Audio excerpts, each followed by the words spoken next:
My name is Jimmy Carter, and I'm running for president.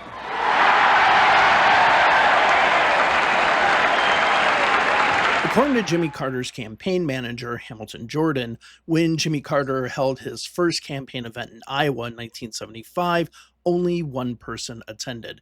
Nearly a year and a half later, Carter would be elected to the most powerful position in the country. But how did he get here? In this video, we're going to go back and look at the 1976 Democratic presidential primaries, where Jimmy Carter, easily a huge underdog, was able to outsmart his opponents and grab the Democratic nomination for president, eventually leading to the White House itself. My name is Dave. Welcome to Election History, a channel focused on the history of elections, campaigns, political parties, candidates, and so on. If you like this kind of content, please subscribe and like the video.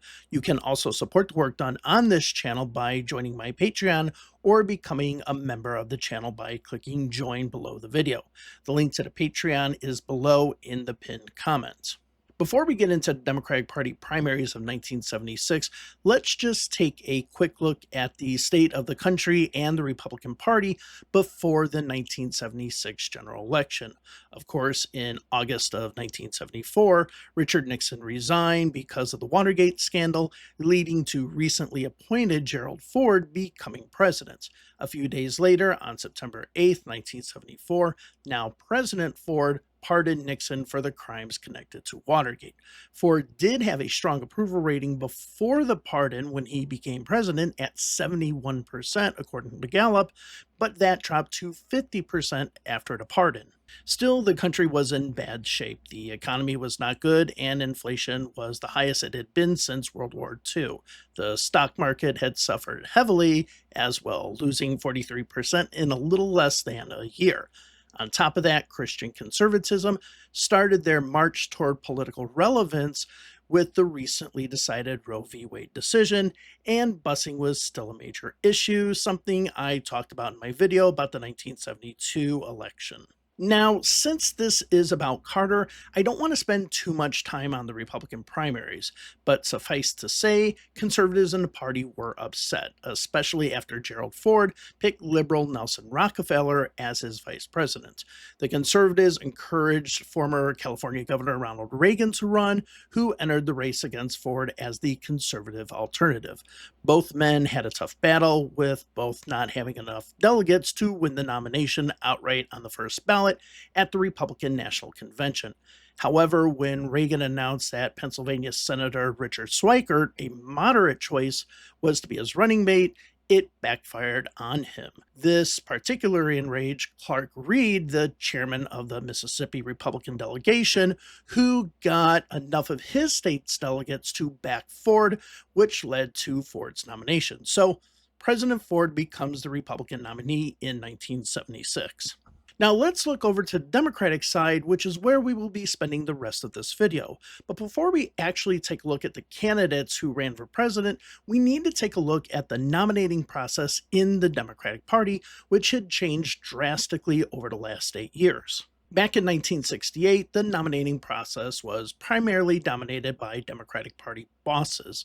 The reason for this was because there really wasn't any regulation regarding the selection of delegates by states. Back then, delegates were usually selected to the National Convention individually and didn't pledge to any candidate whatsoever. In fact, only a handful of states actually had primaries, with elections that connected the primary results to the delegate selection. In California in 1968, Bobby Kennedy won the primary by just under 5%, but won 100% of the delegates from the state. Some states did proportional representation with their delegates, while other states did winner take all. But in an overwhelming majority of the states, state Democratic Party officials would select or elect the delegates to the National Convention, and those delegates would usually follow the party boss's advice. This is why Richard Daley controlled the Illinois delegation, which had supported Hubert Humphrey, even though Eugene McCarthy won the Illinois primary back in 1968. And overall, this is the reason why Humphrey would eventually become the nominee. After Humphrey's loss in the general election to Richard Nixon, the Democratic Party knew that they needed to change their way in which their candidates were nominated. The Commission on Party Structure and Delegate Selection, otherwise known as the McGovern-Fraser Commission, introduced a number of drastic changes that tried to limit the power of the party bosses. Now, delegates were selected directly by primaries, caucuses, and state conventions, with those seeking to be national delegates having to pledge to a presidential candidate. Also, the winner-take-all system was abolished and replaced by proportional representation.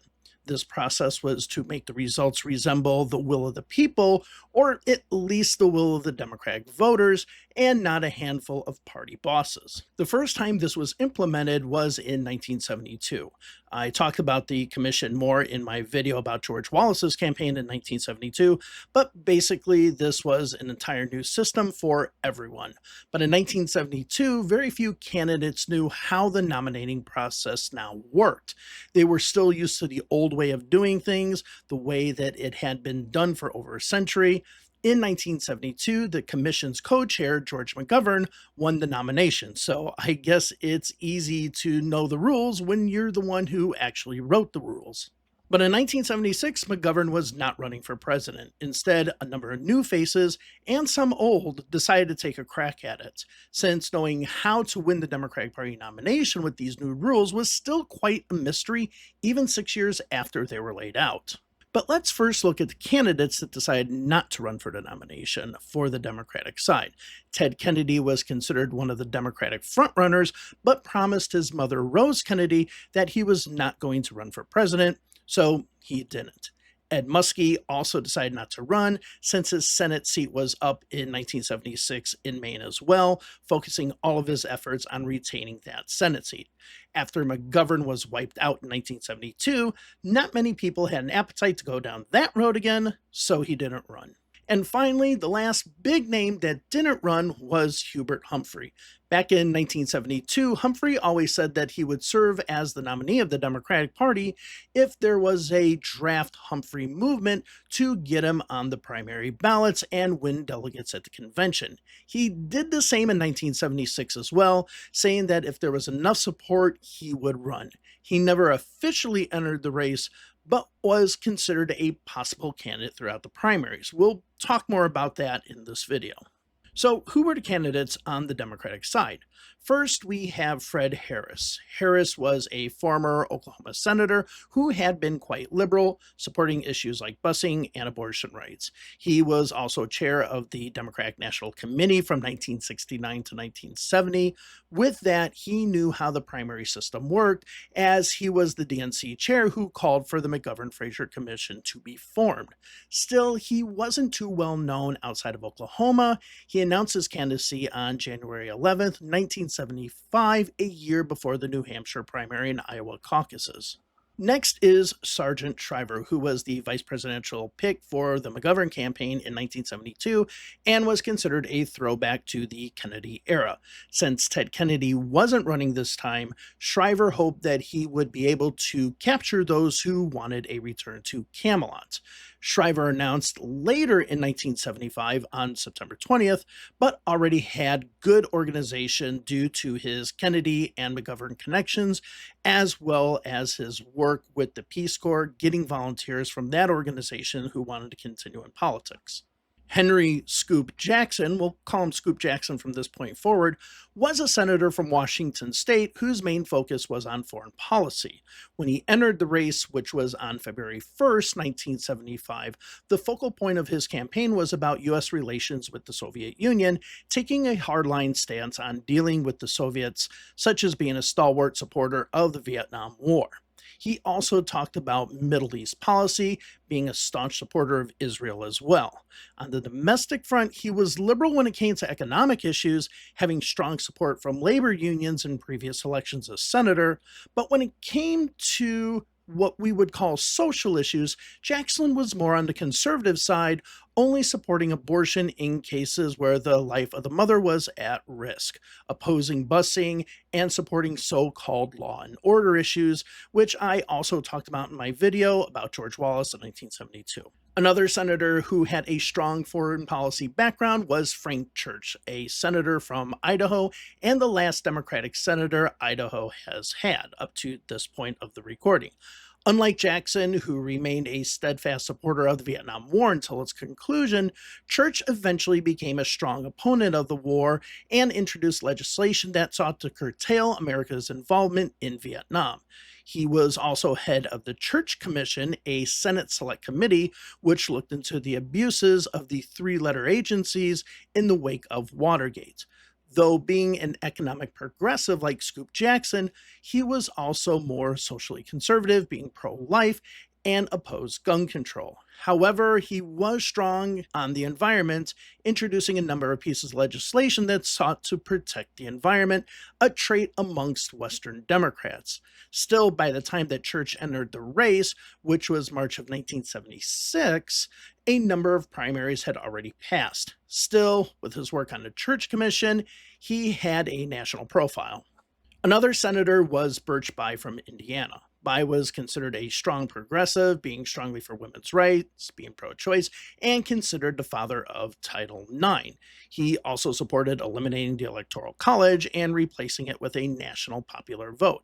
He was definitely considered one of the most liberal candidates in the presidential field, and he entered the race on October 21st, 1975. And if we didn't have enough senators in the race in the first place, let's throw another one in there, Lloyd Bentsen from Texas. While Bentsen was a center-right Democrat who supported more liberal economic policies but more conservative social policies, he was a junior senator and considered out of his league in this campaign. Some expected that Bentsen was simply a favorite son candidate from Texas who sought to control the Texas delegates at the convention in a bid for the vice presidential slot on the ticket. Just to clarify, a favorite son candidate was a candidate who could control all of the state's delegates at the national convention. But since the McGovern-Fraser Commission changed the rules to eliminate winner-take-all delegations, otherwise known as home rule delegations, this made the concept of a favorite son less effective, as they no longer can control an entire delegation from a state, as was the case back in 1968. Bentsen entered a race on February 17, 1975. Mo Udall from Arizona was the only member of the House of Representatives in the race and was part of the liberal wing of the party. He was the first candidate to announce he was running for the Democratic nomination on November 23, 1974. He was strongly opposed to the Vietnam War and had strong support from labor, was pro-choice, and strong on environmental issues. However, being mild-mannered, he wasn't the most charismatic of candidates, which didn't help him in the golden age of television politics. Jerry Brown, way more charismatic than Udall, was the governor of California, but when he entered the primaries, it was already pretty late. He officially announced on March 16, 1976, which meant not only that he missed the number of primaries already, but he also missed a deadline to have his name put on the ballot in a number of states. The first primary that he would have his name on the ballot on was in Maryland, and that wasn't until May 8th. Still, with the California primary pretty late, he figured that would give him enough delegates in a brokered convention. He was very left-wing when it came to social issues, but was very fiscally conservative, with the American Conservative magazine saying that Brown was more fiscally conservative than his Republican predecessor as governor of California, Ronald Reagan. Diabolically opposed to Udall and Brown was George Wallace. George Wallace's campaign really wasn't much different from what he had run back in 1972. Still, he was the most conservative candidate in the Democratic field, making busing a cornerstone of his campaign, much like 1972. However, because of his health after being shot during the 1972 campaign, many wondered if Wallace could physically take being president, as he looked weaker with each passing year. Even so, the South had been changing politically over the last number of years. Winning purely the white vote, especially in a Democratic primary, wasn't enough to win the solid South anymore. Having a coalition of both white and black voters was the key to success in winning Southern delegates, but Wallace only had appeal among white voters. The other Southern Democrat to enter the race was former Georgia Governor Jimmy Carter. Jimmy Carter was part of the New South Democrats, younger Democrats that started getting elected in the early 1970s, who departed from the segregationist past of the party. Most were more moderate when it came to race relations and other social issues, but these new Democrats were also more fiscally moderate. New Southern Democrats were more likely to focus on deficit reduction and slashing government more than increasing spending, and Jimmy Carter wasn't an exception. During his time as governor, Carter combined 300 plus agencies into 22 agencies, which was a break from the state's past. These moves were considered controversial in the state even years later. Still, with that being said, Carter's campaign didn't focus on his time as governor. By the time he announced that he was running for president, which was on December 12th, 1974, he had only 1 month left as Georgia governor, as the Georgia Constitution didn't allow him to run for consecutive terms at that time. His main campaign message focused on the moral integrity of government and the country. Since Watergate was still fresh in people's minds, he focused on how government should be more honest and respond to the needs of the people. His message became even more salient when newly appointed President Gerald Ford pardoned former President Richard Nixon. While many think that Carter ran as a response to Watergate and bringing moral integrity to the White House, he had been planning on a run for president since the 1972 Democratic Convention. When the convention was held in June of 1972, the Watergate scandal was still in its infancy, with the break-in initially being reported by Woodward and Bernstein just 3 weeks before. But in an interview years later, Carter campaign manager Hamilton Jordan said, quote, "We came back from the convention in 1972 convinced that if we could understand the party structure and understand the process, that Governor Carter could be elected president," end of quote. In the same interview, Jordan said that he suggested to Carter that he should run for president in September or October of 1972. When he brought up the idea to Carter, Jordan said, quote, "When we presented this crazy notion to Carter, we quickly saw that it was not an original idea with us. He didn't flinch at the prospect of being president, nor did he consider himself unprepared or unqualified to be president at that very moment." Jordan would go on to say that Carter thought that the potential Democratic field of candidates in 1976 was underwhelming, and that Carter could see himself easily defeating any of those candidates in the primary. Still, as Jordan Hamilton said, they needed to figure out how the party structure and process worked. And since this would only be the second election with the new primary rules from the McGovern-Fraser Commission, and the first primary without the author of those rules, nobody had a clear strategy as to how to win the nomination. With that being said, let's look at some of the main strategies that the campaigns took in the 1976 primary. Many campaigns thought that because there were so many candidates running for the nomination, no single candidate would get enough delegates to win the nomination on the first ballot at the Democratic Convention. Therefore, the first strategy that campaigns took was to only campaign in states with large delegate counts and hope that they could get enough delegates to negotiate in a possible broker convention. For example, Scoop Jackson's campaign focused entirely on New York, Massachusetts, and his home state of Washington. As for Jerry Brown, he focused on winning as many delegates as possible from his home state of California. These delegates weren't enough to win the nomination, but deals could be made, and delegates that were already won could give them a good head start. The second strategy that was done was to have a nationwide campaign, trying to win delegates in every state, which could possibly give that candidate a majority of the delegates going into the convention. These campaigns wouldn't focus on specific states at all and would just have a national message. This was the approach that Sergeant Shriver took, since he was connected to the Kennedy family and was the former vice presidential candidate, and had a good national profile. Frank Church also took this approach. The last campaign approach was very risky. While this wasn't the official name of their approach, I'm just going to call it the momentum approach. This was the approach that the Carter campaign took. As a small campaign with little money, the Carter campaign knew that if there were to be a brokered convention, Carter would probably not be nominated as the Democratic nominee. Therefore, Carter needed to win a majority of the delegates to the convention in order to win the nomination. The goal of this approach was to win in early primary and caucus states and use that momentum to win in the next primary states. As the momentum builds, more candidates would drop out of the race, giving the candidate more delegates in later primaries. Therefore, if Carter performed poorly in these early states, he would lack the momentum going into the later primary states and would probably have to drop out early. Interesting, this is considered the universal approach to winning the Democratic primary since. Unless one specific Democratic congressman from South Carolina is deemed the kingmaker and the media and party are totally on his side. Yes, I'm still bitter about the 2020 primaries. Still, in 1976, the approach was absolutely unknown as there were no other ideas of how to get the nomination. Now, let's fast forward to Iowa, which was the first caucus state. While Shriver and Birch Bayh spent some time in Iowa, Jimmy Carter spent a lot of time in Iowa. Hamilton Jordan said that only one person showed up to Carter's first speech. Still, Carter was pretty persistent when it came to meeting voters.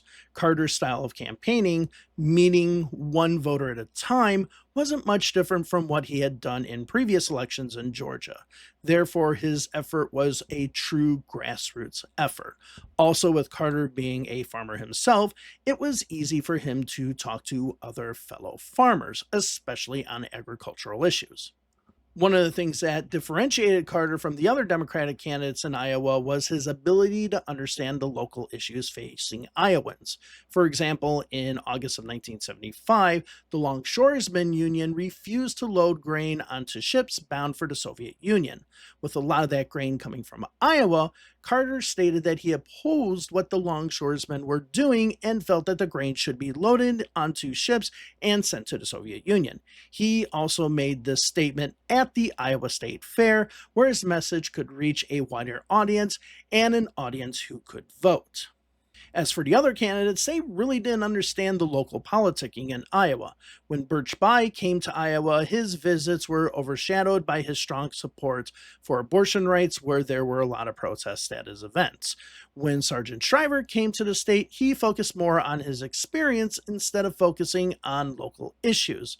When it came down to it, the only candidate that was truly talking to Iowans was Carter, and nobody else. When caucus day finally came on January 19th, 1976, most caucus goers actually supported an uncommitted choice, who were mostly for Hubert Humphrey, as he was still doing his quote, "If you draft me, I will run" talk. Still, Carter won 27.6% of caucus goers, with uncommitted winning 39%. However, when most of the major newspapers went to press the next morning, Carter actually had a very slim lead over the uncommitted choice, giving him the headlines that the campaign wanted. Yes, the final numbers would be less for Carter, but the word was out. Carter was the Democratic frontrunner. The momentum strategy was put into motion. The next state that would be contested was Mississippi on January 25th. As I mentioned previously, this entire process was new to all candidates because of the McGovern-Fraser Commission. However, a lot of the caucuses themselves were new as well.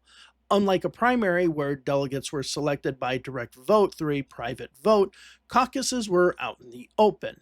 In Mississippi, this allowed white voters to intimidate black voters who were mostly going for Shriver.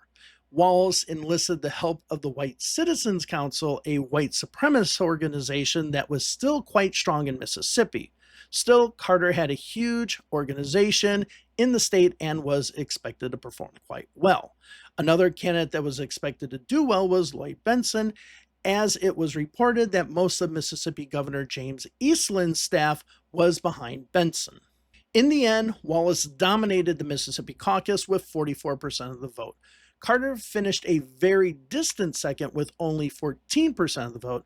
Bentsen, with only 1.6% of the vote, was considered the biggest loser. However, Shriver won 12% of the vote with the support of black voters.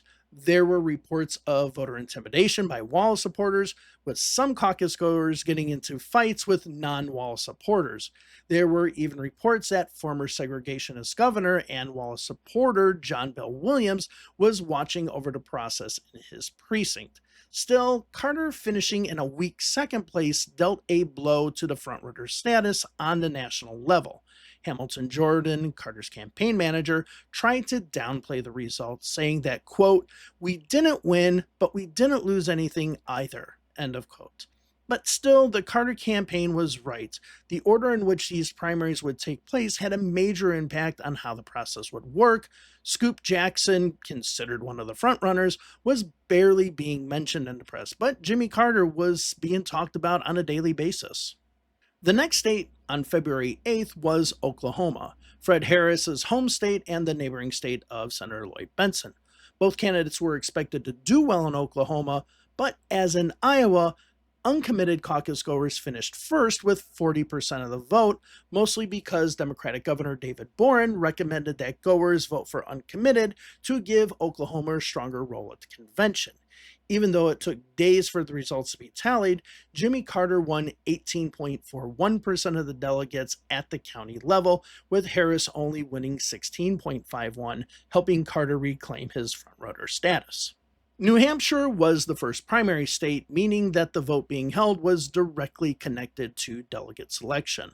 Like in Iowa, Carter had an organization in New Hampshire, but so did Arizona Congressman Mo Udall.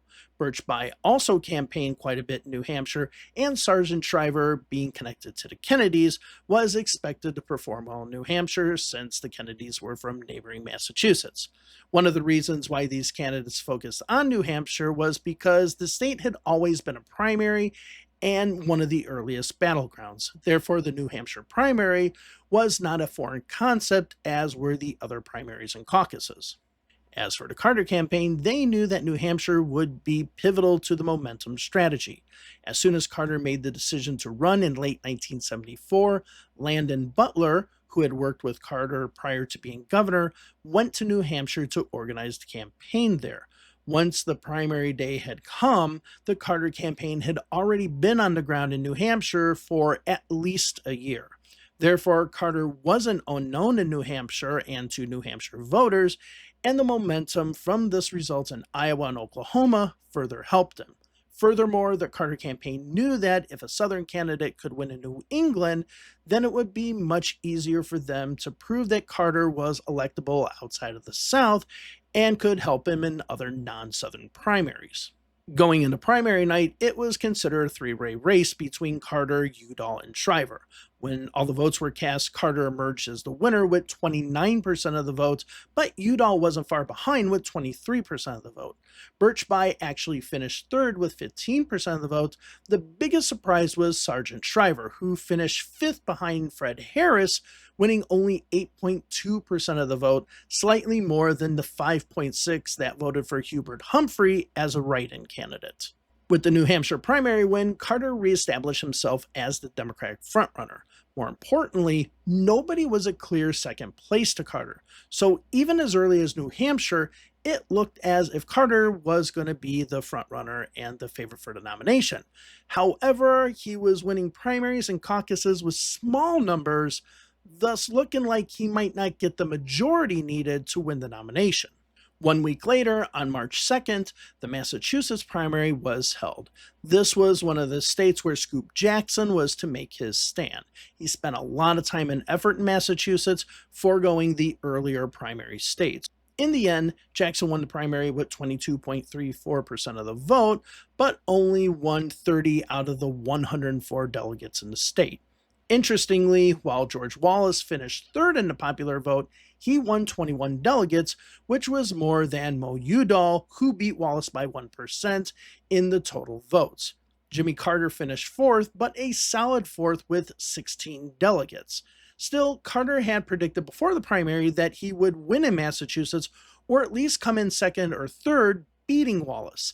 That wasn't the case. Many might think that Wallace's performance in what we see nowadays as one of the most liberal states was a shock, but it really wasn't.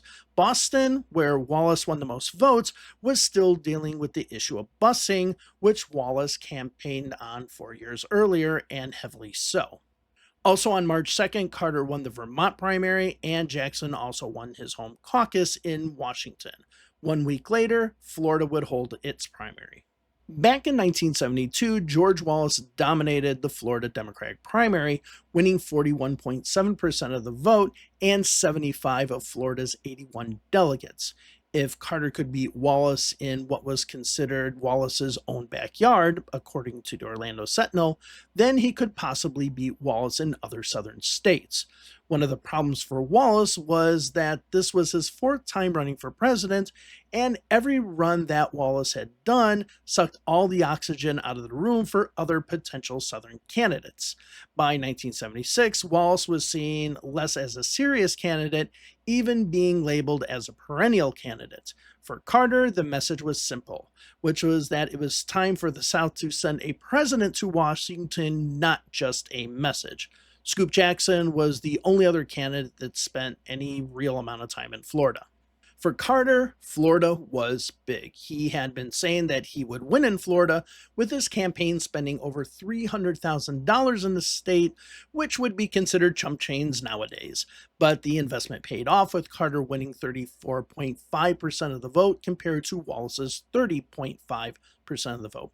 Scoop Jackson finished a respectable third place with 23.9% of the vote. Still, this defeat for Wallace in Florida meant that Carter now had victories throughout the nation, carrying momentum into the next primary state, which was Illinois. As for the other candidates that hadn't been performing well, it was time to decide whether the fight was still worth it. 2 days after the Florida primary, Birch Bayh dropped out of the race. His strong support for abortion rights hurt him in these early conservative primaries. Also, Benson, Harris, and Shriver performing worse than expected, it was assumed that their days were numbered as well, but they hadn't dropped out yet. 1 week after Carter's victory, Illinois was to hold its primary. The Illinois primary was quite different, and it actually has two separate primaries. The first primary was the normal primary where voters would vote for the candidate they preferred. However, this vote wasn't connected to the delegates. Instead, there was a second primary where the voters would actually vote for individual delegates at a national convention, with each delegate having a candidate they supported next to their name. So they were pledged delegates, but the delegates were elected separately. On the Illinois primary ballot, the one where the voters simply voted for the candidate, there were only 4 candidates: Wallace, Carter, Shriver, and Harris. Harris was suffering from money problems and skipped the campaign in Illinois to focus on the upcoming primary in Pennsylvania. Shriver had a lot of political support in the state, having the endorsement of Chicago Alderman Ed Burke and Ed Verdoliak, as well as Congressman and future U.S. Senator and presidential candidate Paul Simon. But even with the support, a lot of Democrats were more invested in the Democratic primary for governor, with incumbent Governor Dan Walker being challenged by Secretary of State Michael Howlett. Also, a lot of prominent Democrats in the state didn't want to be connected to Shriver, whose campaign was sinking each and every day. Simply put, the presidential primary was second billing. The second primary, the one for the delegates, this is where the Carter campaign made a huge mistake. Illinois had 155 delegate slots up for election. Wallace had delegates running in 133 of those slots, while Carter only had 85 and Shriver only 19. While not technically a candidate for president, Illinois Senator Adlai Stevenson III's name was connected to delegates in 137 of those slots, with Stevenson running as somewhat a favorite son candidate, with Mayor Richard Daley controlling those delegates. With the Wallace campaign focusing on winning outside of the Chicagoland area, Carter was concentrating on winning over black voters in the south side of Chicago.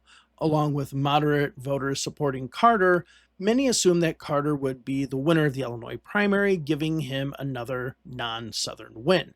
The only problem for Carter was that a lot of Illinois liberals thought that he was a closet racist. This was actually a plan of George Wallace's, when in the days before the primary, Wallace got on ABC's Channel 7 in Chicago and talked about how Carter had supported him for vice president back in 1972. This seems to be a move to make liberals, or maybe even moderates, more skeptical of Carter. But in the end, it didn't matter. Carter dominated the Illinois primary with 48% of the vote, by far his best showing in the primaries to date. He was able to win voters from all stripes: moderate, black voters, liberal voters, all of them. George Wallace finished a distant second with only 27.6% of the vote. Sergeant Shriver was a very distant third place with only 16.3% of the vote.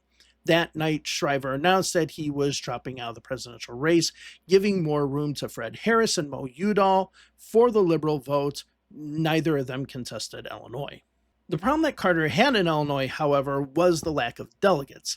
As mentioned previously, the Carter campaign only fielded 85 delegates, and while most of the voters voted for the delegates who backed Adlai Stevenson's slate, many voters said that they would have voted for Carter delegates if they had been on the ballot. The Carter campaign said that they didn't want to have their delegates directly compete with Stevenson delegates so that there was no conflict with Richard Daley. Carter hoped that a strong showing in the primary, especially in Cook County, would be enough to show Daley that Carter was popular in the Chicagoland area, and again, particularly Cook County. On the day that Carter won the Illinois primary, California Governor Jerry Brown quietly entered the race. However, entering the race this late, it was unclear what Brown's strategy or reason for running was. Brown stated that his campaign would mostly stay within the state of California, but he also called Richard Daley on the day of the Illinois primary, probably because Brown knew that Daley controlled the Stevenson delegates. In fact, Brown wasn't really actively running when he announced. He said that he wouldn't make any effort to raise money in any other states or to seek federal matching funds. Still, he would eventually put his name on the ballot in states where qualifying was still open and run a national-style campaign, spending most of his time in the state of California. 2 days after the Illinois primary, as well as Brown's entry into the race, Idaho Senator Frank Church entered the race as well. Unlike Brown, who possibly had strategic reasons for entering the race, which was to use California's delegates as a bargaining chip at the convention, Church actually felt that he had a real chance of winning the nominations since he had a nationwide profile from his work on his own church commission. It was a true run from the heart, but was it too late? Carter had strong momentum coming out of Illinois, but Western states were yet to have a primary. But nearly overnight, the race went from having one Westerner, Mo Udall, to now having three. Would these three possibly split up the Western vote? The North Carolina primary was the next primary to be held. As with Florida, North Carolina was a state that Wallace had won in 1972 with 50% of the vote. If Carter were to beat Wallace yet again in a southern state, Wallace's campaign would pretty much be over, even if he decided to stay in the race. Carter did win the primary with 53.6% of the vote, more than what Wallace got in 1972. Wallace only received 34.8% of the vote, nearly 20% behind Carter. All other candidates, expectedly, were far behind the two Southern candidates. While Wallace did stay in the race until the convention, he would only go on to win his home state of Alabama and would perform quite poorly compared to Carter in other Southern states. While everything looked to be on autopilot for Carter, the problem now for the Georgian was that the number of uncommitted delegates were piling up. A week later in South Carolina, Carter only won 9 of the state's 31 delegates, with 13 of them pledging to uncommitted. In the Oklahoma district conventions, which was just after the Illinois primary, Carter won only 9 of the 28 delegates, with 15 being unpledged. If the number of unpledged delegates continued at this rate, Carter would fall short of the 1,506 delegates required to win the nomination. The next big primaries were New York and Wisconsin, held on April 6th. As mentioned at the beginning of this video, Scoop Jackson spent a lot of time and money in New York hoping to sweep the delegates from the state and give him a strong standing at the convention. However, because he hadn't really competed in a number of other primaries, with the exception of Massachusetts, he really didn't have a large number of delegates.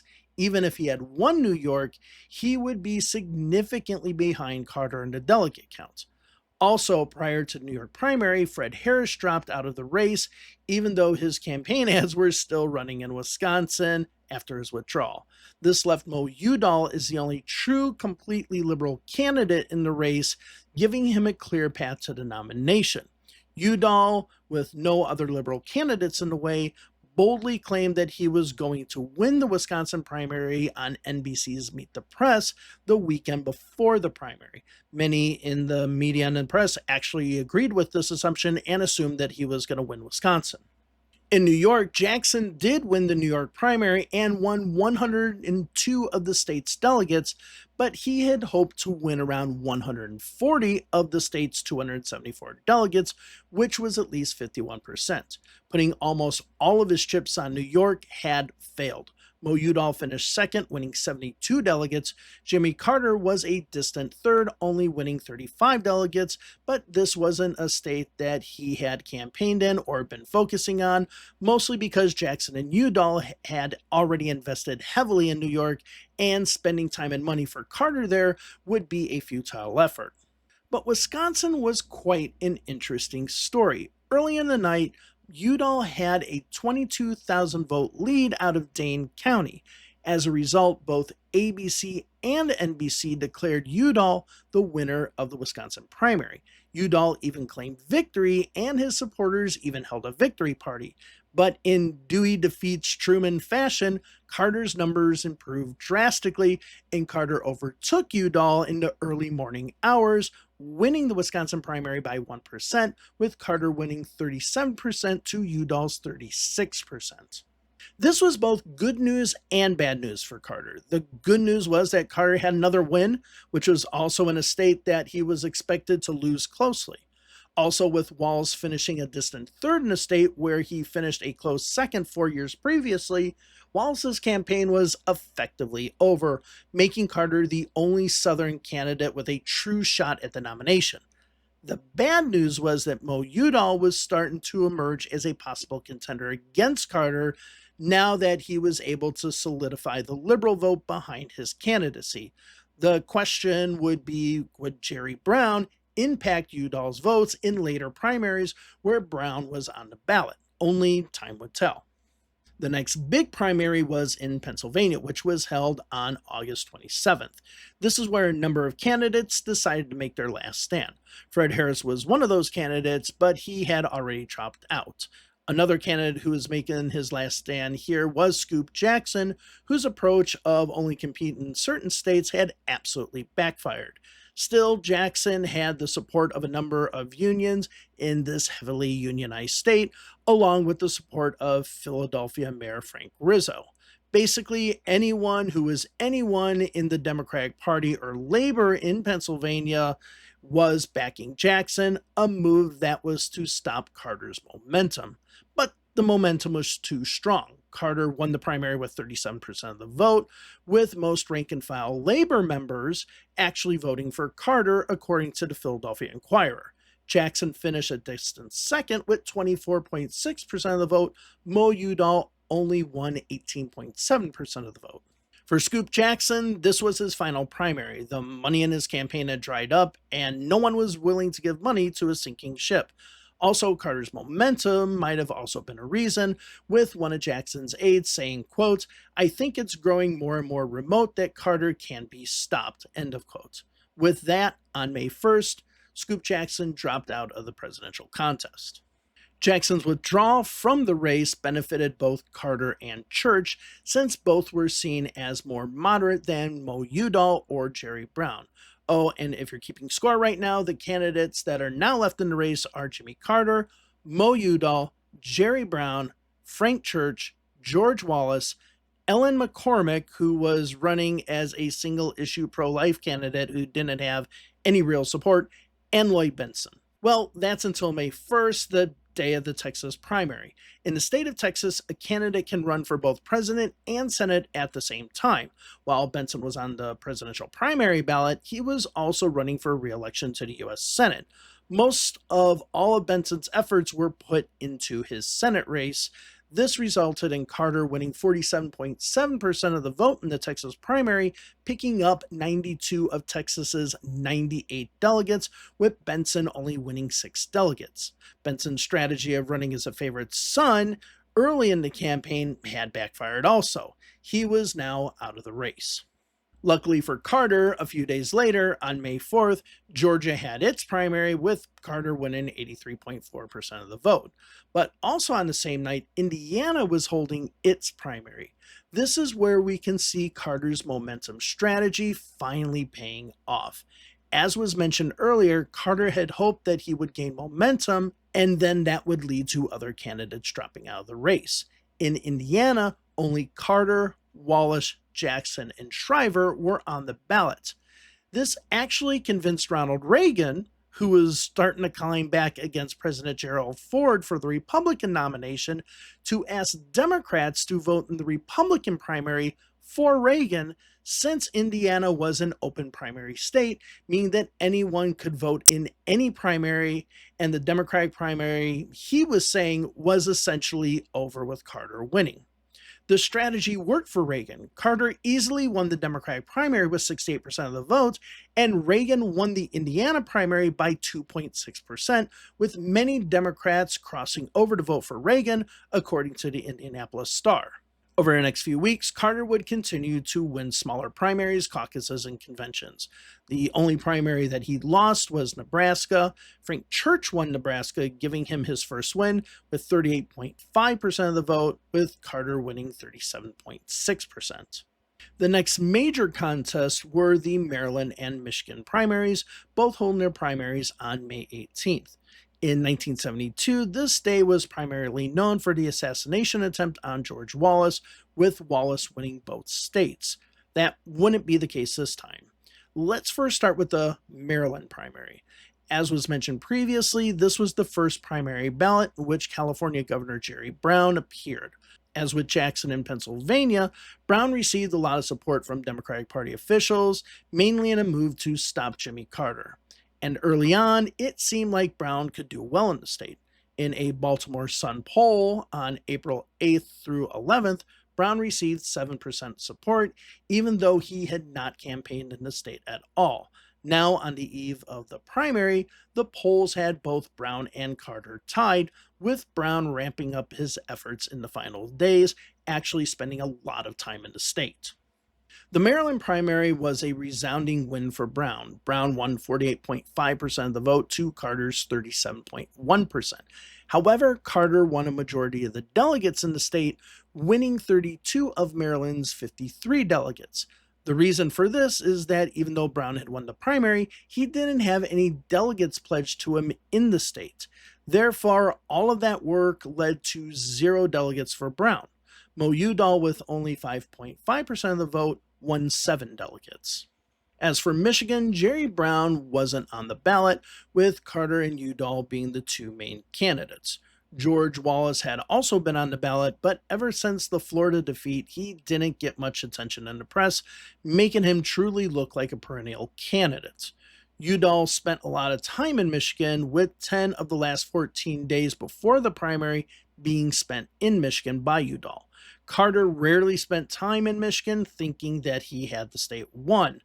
But as with Indiana previously, Michigan was an open primary state, with both Reagan and Ford encouraging voters to vote in the Republican primary, since the Democratic primary, they said, seemed to be a foregone conclusion. Unfortunately for Carter, most voters who would cross over to the Republican primary would be more conservative voters.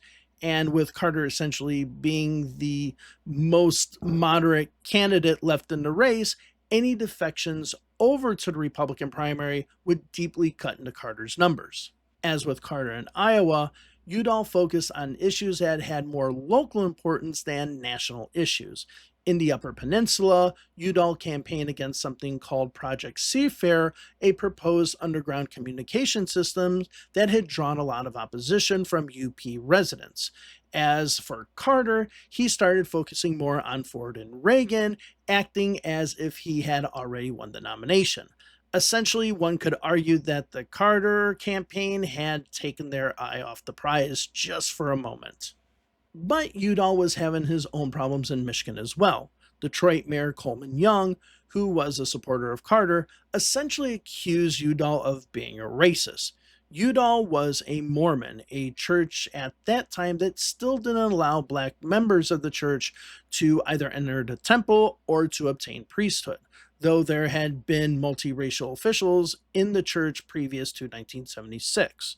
Mayor Young said of Udall, quote, "A man from Arizona whose church won't even let you in the back door," end of quote. In fact, Mo Udall's brother, former Agriculture Secretary Stuart Udall, was an extremely outspoken critic of the LDS's views on race. To combat this, Udall sent literature to the black neighborhoods of Detroit, touting his support from Michigan Congressman John Conyers, future NAACP President Julian Bond, and 1972 presidential candidate and New York Congresswoman Shirley Chisholm. At the end of the day, the primary was really close, but Carter was able to squeak out a victory. Carter won 43.4% of the vote, with Udall at 43.1%. But unlike earlier primaries like Wisconsin, which talked about another Carter win, the closeness of the Michigan primary, as well as the defeat in Maryland, put Carter more on the defensive, making it look like as if he could lose the nomination. Remember, a number of uncommitted delegates had been elected, with the number now totaling 360 in uncommitted. Michigan and Maryland added 8 more delegates to uncommitted, now making that number 368. Now, I want to address something here. In both Pennsylvania and Maryland, you might have noticed that a lot of party officials, as well as union officials, were endorsing candidates that were most likely to beat Carter. Why was there such an anti-Carter streak in the Democratic Party? First, and this is probably the most obvious reason, is that Carter wasn't part of the typical Democratic Party establishment, which meant that people who had power within the party might be on the outside looking in if Carter won the nomination. The person who might help them retain that power was Hubert Humphrey. Humphrey's name was always being floated around as possibly entering the race at some point, but with Carter's momentum growing, it seemed less likely that Humphrey would enter. But with Brown's strong performance in Maryland and Udall's performance in Michigan, talk of Humphrey entering the race again started to resurface. There would continue to be many calls for Humphrey to enter the race, even when Jimmy Carter had enough delegates to win the nomination at the convention. But what people didn't know was that Humphrey had terminal cancer in his bladder. Even if he had won the nomination and had become president, he would not have lived long enough to serve out his term, as he died on January 13th, 1978. A few weeks later were the next primaries: New Jersey, California, and Ohio, which were held on June 8th. Of course, Jerry Brown won the California primary with 59% of the vote, gaining 204 delegates. Even though Carter won 20.4% of the vote in California, he won 67 delegates, further adding to his total. In New Jersey, most Democrats voted for uncommitted delegates, as Democratic officials had been urging voters to vote uncommitted so that they could be delegates for either Jerry Brown or Hubert Humphrey. Still, Carter won 20% in New Jersey, with 25 delegates being added. The biggest contest was Ohio. Carter dominated the Ohio primary with 52.3% of the vote, winning 126 delegates as well as all 88 Ohio counties. Mo Udall came in second place with 21.2% of the vote and 20 delegates. Even though Udall didn't officially drop out, he said on the night of the primary that, quote, "I am a realist and I can count, and I know the difference between a fighter and a winner, being a long shot and a no shot," end of quote. He also added that he wasn't going to be part of any Stop Carter movement. Frank Church ended up getting 13% of the vote, but didn't get any delegates. It was this win that the momentum truly swung to Carter. The day after the Ohio primary, Chicago Mayor Richard Daley and Illinois Senator Adlai Stevenson III endorsed Carter, pledging the 86 delegates Stevenson had from Illinois to Carter. An hour later, George Wallace endorsed Carter, asking his 168 delegates to vote for Carter. Scoop Jackson said that he would promise to deliver his 249 delegates to Carter, at the convention. Mo Udall didn't make a commitment to release the delegates to Carter, but it seemed as if he would, saying that his delegates' main job was now to adopt a liberal platform. Jerry Brown, who had planned to travel to Massachusetts and Connecticut to win over uncommitted delegates, canceled all plans and stayed in California the rest of the time. Frank Church also dropped out of the race a week later, giving all of his delegates to Carter. The last person that everyone was waiting to hear from was Hubert Humphrey, since any Stop Carter movement was likely to have Humphrey at the helm. But on the day after the Ohio primary, Humphrey said, quote, "Governor Carter has a commanding lead. He is virtually certain to be our party's nominee. I, therefore, will not authorize any presidential political activity on my behalf, and I will do all I can to help unite our party." End of quote. And with that, Carter secured the nomination. Wikipedia says that he secured the nomination on July 15th, but it was really secured on June 9th. The next month would be quiet as Carter's campaign got ready for the Democratic National Convention, which was to be held at Madison Square Garden in New York between July 12th and 15th. But going into the convention, Carter still hadn't selected a choice for vice president. Hamilton Jordan favored Minnesota Senator Walter Mondale, while other campaign advisors favored John Glenn. Senator Ed Muskie was also in the hunt. It wasn't until the second to last day, on July 14th, that Carter selected Walter Mondale as his vice presidential running mate. Carter would go on to beat Gerald Ford in the general election, but with this video being as long as it is just on the Democratic primary, I think that's a video for the general election and the Republican nomination for another day. And with that, that is the Democratic nomination of 1976. I want to thank you all very much for listening and watching today. Please go ahead and subscribe to the channel and like this video and put any comments down below. I hope you enjoyed this. If there are any other topics you would like to discuss, please put them in the comments. Have a wonderful day wherever it is you are. Bye-bye.